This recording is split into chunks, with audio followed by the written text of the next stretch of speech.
13.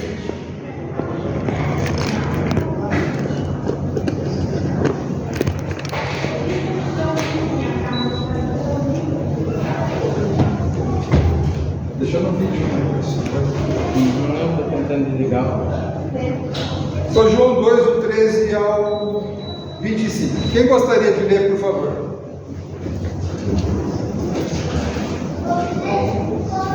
Estando próximo à Páscoa dos judeus, subiu Jesus para Jerusalém. E encontrou no templo os que vendiam bois, ovelhas e pombas, e também os cambistas assentados. Tendo feito azorrague de cobras, expulsou todos do templo, bem como as ovelhas, os bois, derramou pelo chão dinheiro dos cambistas, virou as mesas. E disse aos que vendiam as pombas: tirai daqui essas coisas, não façais da casa do meu pai casa de negócio. Lembrando-se os seus discípulos de que está escrito: o zelo da tua casa me consumirá. Perguntaram, pois, os judeus: que sinal nos mostras para fazeres essas coisas? Jesus lhes respondeu: destruí este santuário e em 3 dias o reconstruirei. Replicaram os judeus: em 46 anos foi edificado este santuário, e tu, em 3 dias, o levantarás? Ele, porém, se referia ao santuário do teu povo. Quando, pois, Jesus ressuscitou dentre os mortos, lembraram-se os seus discípulos de que ele dissera isso, e creram na Escritura e na palavra de Jesus. Até o 25. Estando ele em Jerusalém, durante a festa da Páscoa, muitos, vendo os sinais que ele fazia, creram no seu nome. Mas o próprio Jesus não se confiava a eles, porque os conhecia a todos, e não precisava de que alguém lhe desse testemunha a respeito do homem, porque ele mesmo sabia o que era a natureza humana. Tudo bem, obrigado pela leitura. É um texto que eu acredito que todos conhecem, né? E ele começa aí no 13 falando sobre a festa da Páscoa. Eu acho que nunca é demais perguntar. Daqui a pouco vem uma tal de Páscoa, mês que vem, eu acho, né? É mês que vem? Eu ia perguntar quem comemora a Páscoa, mas eu acho melhor não fazer essa pergunta. Vamos aprender primeiro o que é a Páscoa. Vamos abrir lá em Êxodo 12, para a gente aprender um pouquinho de novo sobre o que é a Páscoa de fato, né? Êxodo, capítulo 12.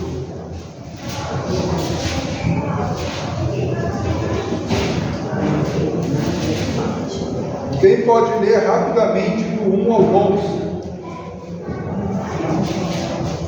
Pode ler? Pode.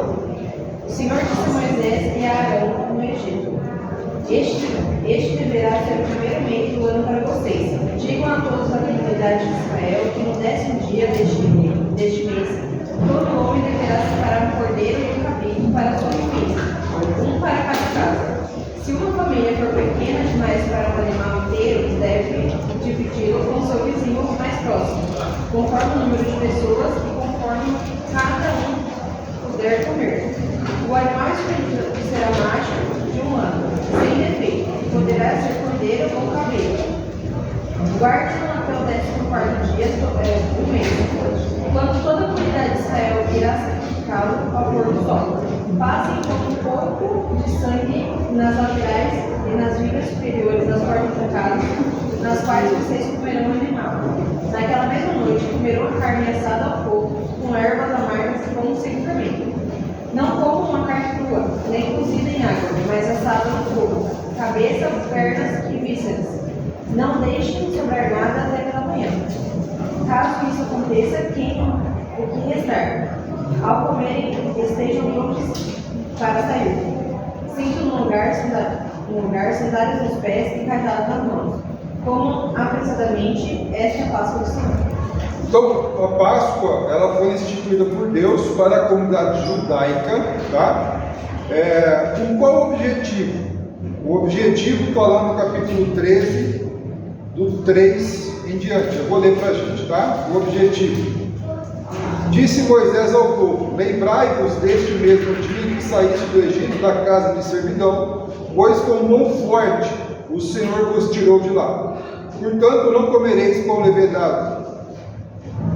Hoje, mês de Abibe, estáis saindo. Quando o Senhor te houver introduzido na terra dos cananeus, dos heteus, dos amorreus, dos heveus, dos jebuseus, o qual jurou a teus pais te dar, terra que mana leite e mel, guardarás este rito neste mês. Aí depois ele vai falar da festa dos pães asmos. 7 dias comerás pães asmos, e ao 7º dia haverá solenidade ao Senhor. 7 dias se comerão pães asmos, e o levedado não se encontrará contigo, nem ainda fermento será encontrado em todo o teu território. Naquele mesmo dia contarás a teu filho, dizendo: é isto pelo que o Senhor me fez quando saí do Egito. E será como sinal na tua mão e por memorial entre os teus olhos, para que a lei do Senhor se esteja na tua boca, pois com mão forte o Senhor te tirou do Egito.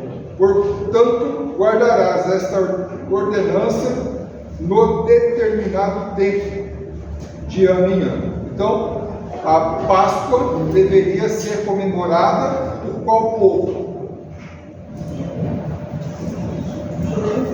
Os judeus. Por quanto tempo? Hã? Não, okay. A festa da Páscoa durava uma semana. O primeiro dia, o 14º, matava o animal, e depois já emendava do domingo ao sábado a festa dos pães asmos. Mas por quanto tempo eles deveriam guardar esse mandamento da comemoração da Páscoa e festa dos pães asmos? Meu escrito por estatuto perpétuo. Por estatuto perpétuo. Ou então no verso 10, eu li, está estatuto perpétuo na sua Bíblia, no verso 10? Hã? Tudo bem, no 14 fala para o estatuto perpétuo, mas e o capítulo 13, verso 10? Tem determinado de ano em ano. Então, por quanto tempo seria essa eternidade, Guilherme? Portanto, guardarás essa ordenança no determinado tempo, de ano em ano, por um tempo determinado. Então a gente vai ver, que eu não trouxe, tem um estudo da palavra na sonda perpétua, né? A minha está assim. Esse dia vos será por memorial. Eu celebrareis como solenidade ao Senhor nas vossas gerações, ou celebrareis por estatuto perpétuo. Isso. Então esse perpétuo seria eternamente até que o mundo acabe, ou no capítulo 13, no verso 10, ele vai explicar que esse perpétuo é um tempo determinado, no sentido de que, olha, vamos comemorando aí, a hora que eu falar que acabou, acabou. Resumindo é isso, ok? Então a festa da Páscoa, ela entra na lei mosaica com a intenção de fazer recordação do que Deus fez com eles na libertação do Egito, ou seja, que ele venceu os deuses do Egito, provando que ele é o único Deus verdadeiro, forte e poderoso, e que isso deveria ser lembrado pelas gerações advindas da força de Deus, o único soberano, que tirou eles do Egito com mão poderosa, com mãos fortes. Ok? Então a festa da Páscoa é uma festa para a comunidade judaica, não tem nada a ver com coelhinho nem chocolate. Tudo bem? Devemos comemorar a Páscoa hoje? Não? Mas Jesus comemorou a Páscoa. Se a gente volta lá em João capítulo 2, ele está comemorando a Páscoa. É isso aí. Então Jesus ele cumpre a lei de Moisés. A lei da Páscoa e da festa dos pães asmos era para todo judeu. Jesus era judeu? Sim. Então ele tinha que comemorar a Páscoa. Então, uma dúvida que muita gente tem: Jesus sendo judeu, ele foi circuncidado no 8º dia, porque a lei mandava? Foi, claro que foi. Tá? Ele era judeu, ele cumpre toda a lei. Tá? Maravilha.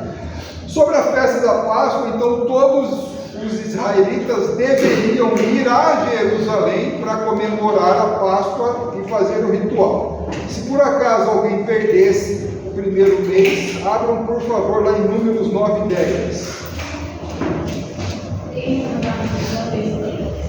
Números 9, 10. Então, se alguém perdesse por algum motivo a primeira Páscoa,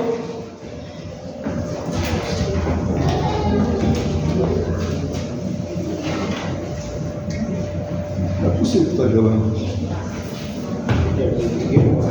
Eu venho. Números 9 e 10. Quem pode ler? Por favor. Fala aos filhos de Israel, dizendo: quando alguém entre vós ou entre as vossas gerações achar-se imundo por causa de um morto, ou se achar em jornada longe de vós, contudo ainda celebrará a Páscoa ao Senhor. Está vendo? Não interessa o motivo. Se você está imundo longe, tem que comemorar a Páscoa. Continua, né? Por favor. No mês segundo, no dia 14, no crepúsculo da tarde da celebração, celebrarão, né, com as pães asmas e ervas amargas, a comerão. Dela nada deixarão até amanhã, e dela não quebrarão ossos algum. Segundo todo estatuto da Páscoa, a celebrarão. Agora, olha o verso 13. Porém, se um homem achar-se limpo e não estiver de caminho e deixar de celebrar a Páscoa, essa alma será o quê? Eliminada do seu povo, porque não apresentou a oferta do Senhor a seu tempo, tal homem levará sobre si o seu pecado. Então, para um judeu é obrigado a celebrar a Páscoa? Sim. Quem perdesse a Páscoa do primeiro mês, que data que ele deveria fazer a Páscoa depois? No segundo mês. Que dia? É o mesmo dia, é o mesmo ritual, só que um mês depois. Tá? E se ele perdesse o segundo mês? Não tem desculpa. Tá? Beleza? Deuteronômio, capítulo 16.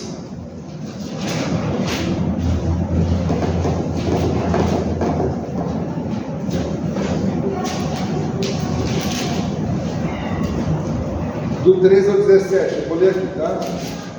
Deuteronômio 16, a partir do 13. A festa do tabernáculo celebrarás por 7 dias quando houver recolhido a tua eira do teu lugar. Alegrar-te-ás na tua festa, tu e o teu filho e a tua filha, o teu servo e a tua serva, o levita e o estrangeiro e o órfão, a viúva que estão dentro das suas cidades. 7 dias celebrarás a festa ao Senhor teu Deus no lugar que o Senhor escolheu, porque o Senhor teu Deus há de abençoar em toda a tua colheita, em toda a tua obra, em todas as tuas mãos, pelo que de todo te alegrarás. 3 vezes no ano, todo varão entre ti aparecerá perante o Senhor teu Deus no lugar de escolher, na festa dos pães asmos e na festa das semanas e na festa dos tabernáculos. Porém, não aparecerá de mãos vazias perante o Senhor. Cada um oferecerá na proporção que possa dar, segundo a bênção que o Senhor seu Deus lhe houver concedido. Então, era obrigatório o judeu pelo menos ir 3 vezes a Jerusalém e levar a sua oferta, certo? Legal isso, né? Ok? Agora a gente está preparado então com essa base de Páscoa, um pouquinho, para voltar lá para o Evangelho de João e saber por que tinha cambista, boi sendo vendido e tudo mais, tá bom? Alguma pergunta sobre Páscoa? Bem? Não? Uma coisa. Sim. Por que lá tem as condições de não comemorar a primeira Páscoa, o primeiro dia, né? Oficialmente. Se teve contato, né, com o outro, está em grupo ou está em viagem. Por que não poderia, tinha que fazer na própria região? Ele não, vamos supor que o judeu estava em viagem para Berseba ou para o Egito, sei lá para onde.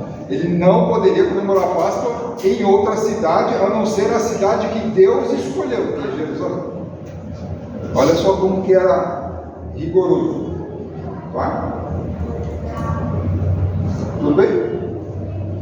Beleza? Ok, então João 2,13, né? Estando próximo à Páscoa dos judeus. Acho que agora está difícil. Estando próximo à Páscoa dos judeus. Então, na festa de Páscoa, subiu Jesus para Jerusalém. Jesus e mais um montão de judeus, porque todos deveriam ir para Jerusalém. Ok? 14. Encontrou no templo os que vendiam bois, ovelhas e pombas, e também os cambistas assentados. Por que vocês acham que tinha gente vendendo bois, ovelhas e pombas? Para fazer o sacrifício. Mas por que eles estavam vendendo? Não era para vender, era para dar? Como que é isso? Porque existia uma moeda própria do templo e às vezes as pessoas vinham de outras regiões com outro tipo de dinheiro e tinha um cambista lá para fazer a troca da moeda. Isso. Esse é um ponto. E os bois? E os bois ele comprava com o dinheiro que era. Então era mais fácil a pessoa levar o dinheiro, porque ele sabia que chegando no templo ia ter os animais para serem sacrificados. Você comprava esse animal e dava para o sacerdote fazer o holocausto. Com isso a viagem dele se tornava mais rápida, porque ele não tinha que levar o animal da distância que ele vinha. Ele levava dinheiro e chegava lá e ele trocava a moeda e comprava o sacrifício. A moeda da época era uma moeda chamada tiro, e ela era usada em virtude do grau de pureza de prata que ela tinha. Tá? Era a moeda que eles escolheram, tá bom? Bom, então nada de problema com relação a ter gente vendendo animais no sacrifício. Nada de errado em ter cambistas. Super normal. Ok? O problema não é ter gente vendendo bicho e ter gente para trocar moeda.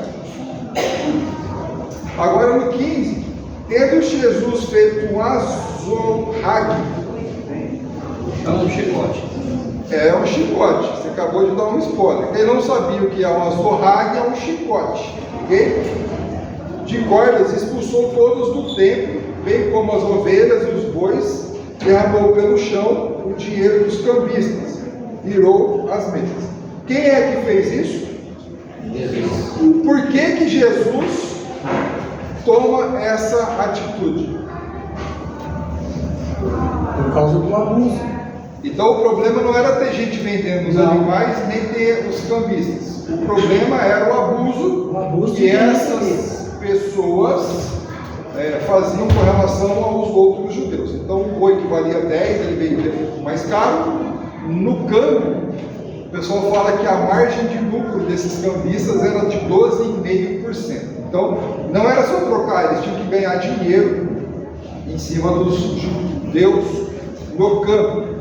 Agora, Jesus fica revoltado, por quê? Além disso, qual que era o problema desse abuso? Porque afinal de contas, esse abuso sempre existiu. Ou vocês acham que é a primeira vez que acontece esse abuso? Jesus, com 30 anos, ele já tinha ido a Jerusalém comemorar a Páscoa antes? Por quê? Porque era lei. Então fazia 30 anos que ele ia, fazia 30 anos que ele via os mesmos abusos. Por que só agora Jesus faz um chicote e pede licença educadamente para todo mundo? É porque é o ministério dele, né? Ele está iniciando o seu ministério e ele tem que corrigir. É isso aí. Porque Jesus agora, ele começa o ministério e agora ele está preparado para fazer essas coisas. Ok? Vocês acham que Jesus fez o chicote e entrou manso, ou Jesus parece que estava um pouco bravo e alterado? Ele ficou bravo. Todo mundo tem essa percepção de que um chicote serve para resolver as coisas, não muito só nas palavras. Quando vem de Jesus, é. Ok.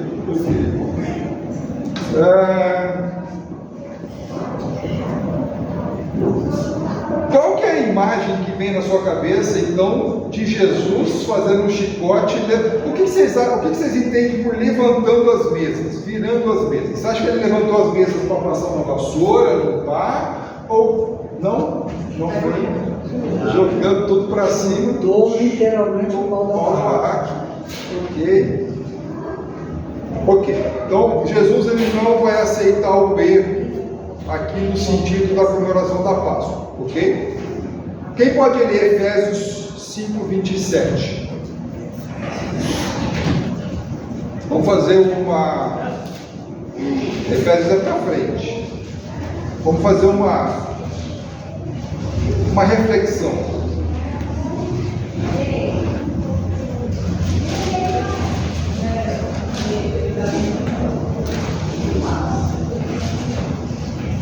Efésios 5, 27.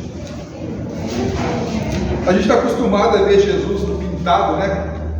Ou desenhado, conforme Luís, acho que Luís XV da França, que manda. Esse Jesus que a gente vê pintado é o Jesus, se eu não estiver enganado, o Luís XV, rei da Inglaterra, que mandou os caras pintarem Jesus com aquela carinha que a gente conhece. Ok? Não precisa nem falar que Jesus não era branco daquele jeito, não tinha olho azul, né? Mas, quando a gente vê essa cena, aqui, ainda mais Jesus sendo filho de marceneiro, imagina o tamanho das madeiras antigamente, né? Efésios 5, 27. 5, 27. Quem pode ler?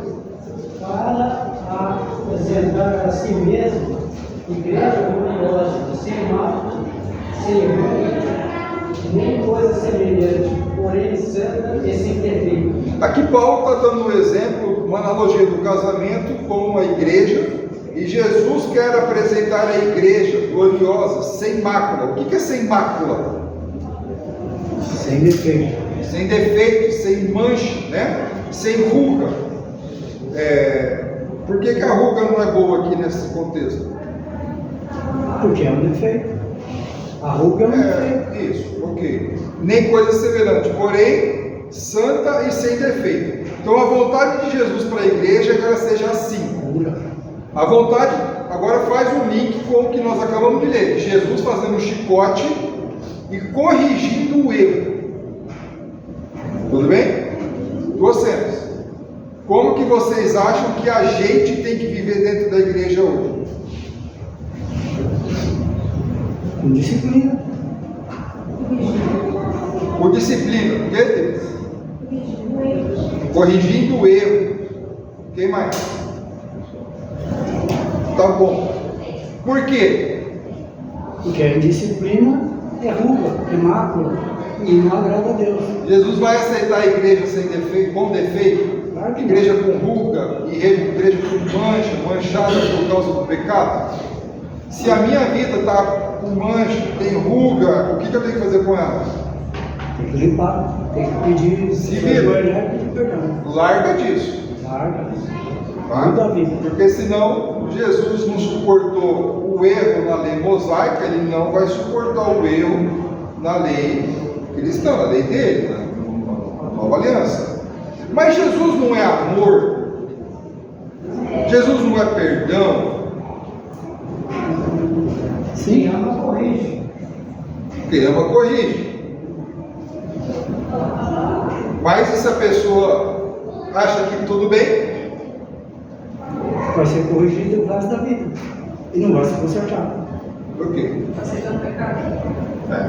Então, assim, eu só quis fazer esse paralelo para a gente só lembrar de que muitas vezes a gente peca e acha que tudo bem.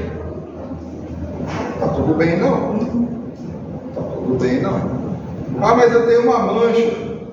Se livra dela. Se livra dela. Ok? Tudo bem? 17. Acho que eu pulei um montão ainda. 16. E disse aos que vendiam as pombas: tirai daqui estas coisas, não façam da casa do meu pai casa de negócio. Então aqui a ideia é a gente entender de que o que eles estavam fazendo ali era além de querer ajudar os irmãos vindo de cidades longe. Eles estavam querendo enriquecer as custas de venda dos animais ou então do câmbio, e isso não é bom, né? 17. Lembraram-se os seus discípulos de que está escrito: o zelo da tua casa me consumirá. Então esse verso 17, quem está escrevendo isso é o apóstolo João.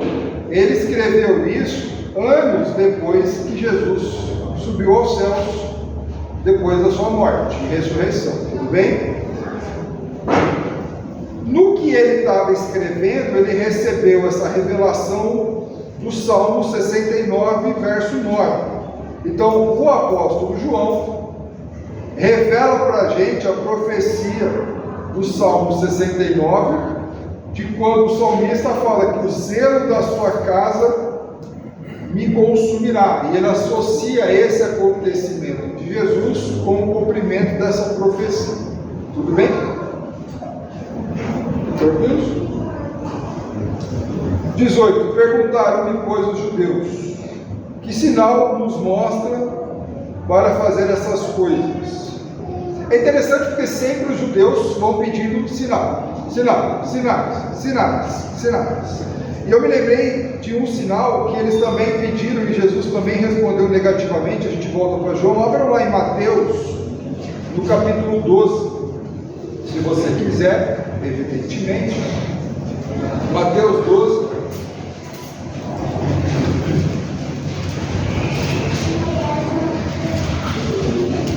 Também é um momento em que pedem sinais para Jesus. Mateus 12, 38.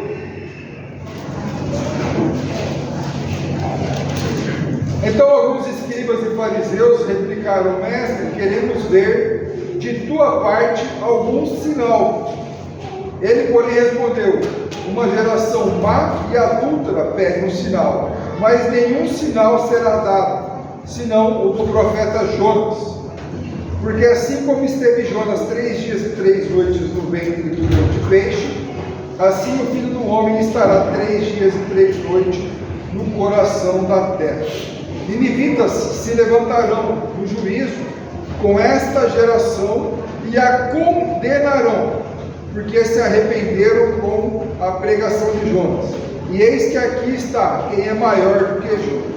A rainha do sul se levantará no juízo com essa geração e a condenará, porque veio dos confins da terra para ouvir a sabedoria de Salomão.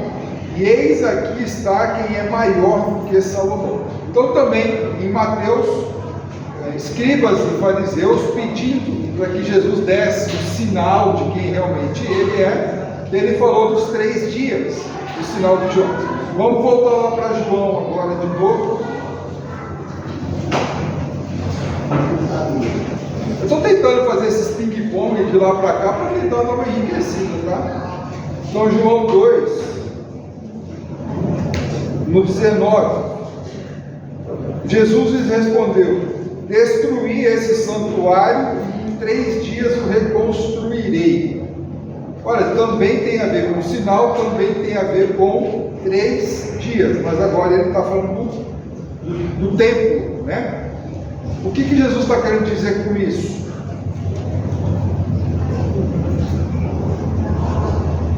Vai destruir falando do tempo físico, como se um novo tempo espiritual.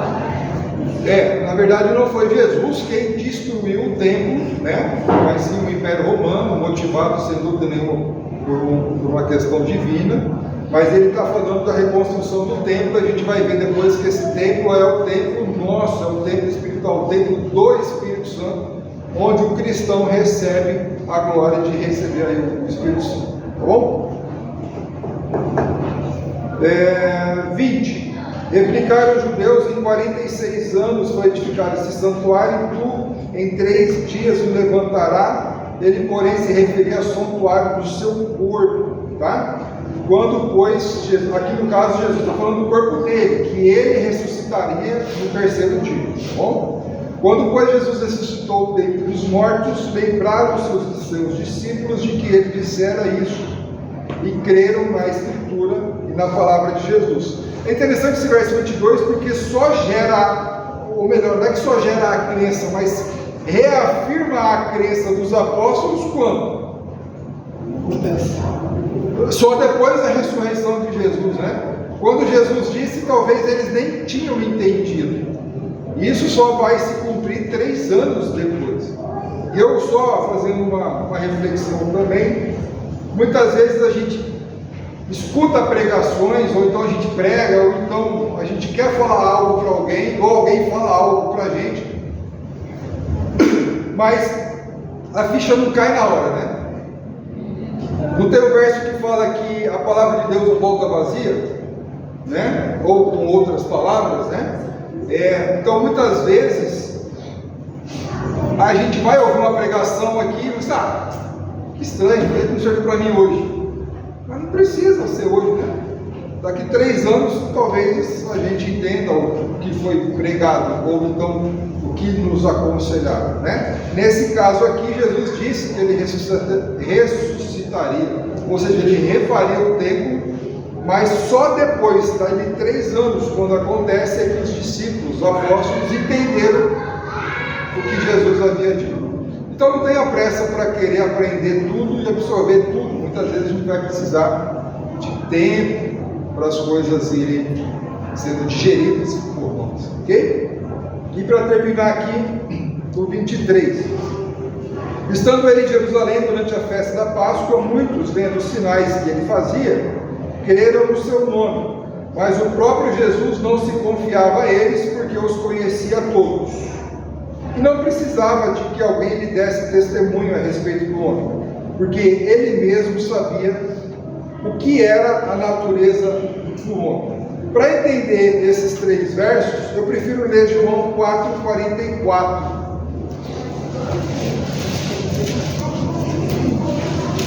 Já ouviram um ditado que fala assim: santo de casa não faz milagre? Só que eu vou falar nas palavras de Jesus. Fala assim: porque o mesmo Jesus testemunhou que um profeta não tem honras na sua própria terra. Ou seja, santo de casa não faz milagre. Voltando para João 2, o que eles estavam querendo era ver o curandeiro Jesus, o milagreiro, aquele que faz um monte. Eles não estavam querendo crer em Jesus, em quem realmente ele de fato é. Eles só queriam ver Jesus fazendo milagres, de preferência que fosse na vida deles. Muitos creram, sim, está escrito, mas muitos mais do que esses, muitos não creram, tá? E ali fala, né? Jesus não confiava a eles. O que significa isso? Na verdade, o que eles estavam querendo ver era um show da fé, aquela coisa de Jesus fazendo milagres, mas que na verdade eles mesmos não acreditavam em Jesus sendo o Filho de Deus, ou então o verdadeiro Deus encarnado na terra, fazendo com que as pessoas crescem na mensagem de que ele é o Deus encarnado, o Emmanuel, assim por diante. Ok? Alguma pergunta? Alguma curiosidade? Algum comentário? A gente tem 4 minutos. Alguém gostaria de colocar algum adendo, fazer alguma observação? Eu tentei tirar algumas coisas práticas para as nossas vidas. Nenhum? Tá bom, vamos orar então para encerrar. E a gente termina aqui. Santo Deus, amado Pai, somos gratos por esse momento que o Senhor nos proporcionou, onde estivemos juntos aprendendo sobre esse momento na vida do Senhor Jesus, purificando o tempo. Nos ajude, ó Pai, a entendermos que nós também precisamos nos purificar diariamente. Nos ajude a crer efetivamente e verdadeiramente em Jesus Cristo como nosso Senhor e Salvador. para que nós possamos sermos apresentados diariamente, santos, irrepreensíveis, sem mancha, sem ruga, para a sua honra e sua glória. Em nome de Jesus é que oramos. Amém.